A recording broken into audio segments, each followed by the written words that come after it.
In the beginning, God creates the heavens and the earth in 6 days. He makes Adam and Eve, who spend their days with God until they give in to temptation by eating from a forbidden tree. Sin enters the world, and things get so bad that God floods the earth and starts over with Noah and his family. Years later, God calls Abraham to follow him with the promise to make Abraham the father of a great nation. Abraham obeys, and God gives him a son, Isaac.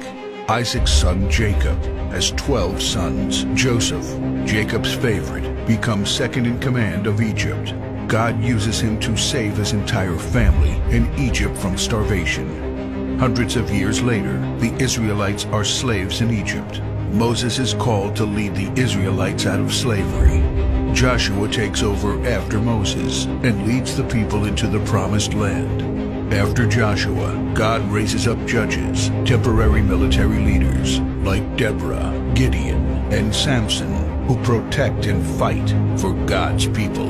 The people tire of this leadership, and they call for a king. God gives Israel King Saul, King David, and then King Solomon.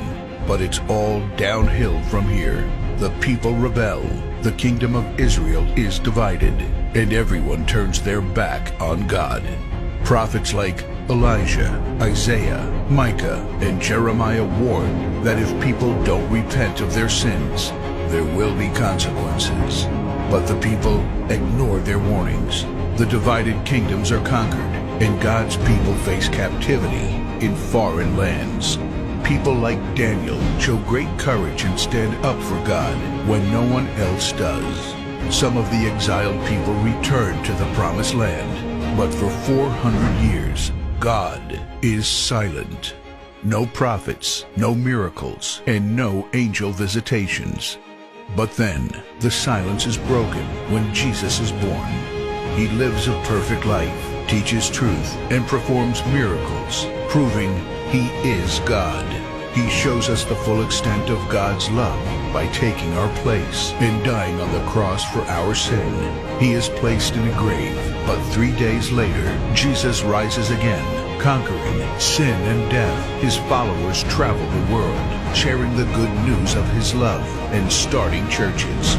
We now are part of this story, and we have the chance to change the world and share His love, because one day He will crack open the sky and He will return. It's the greatest story ever told.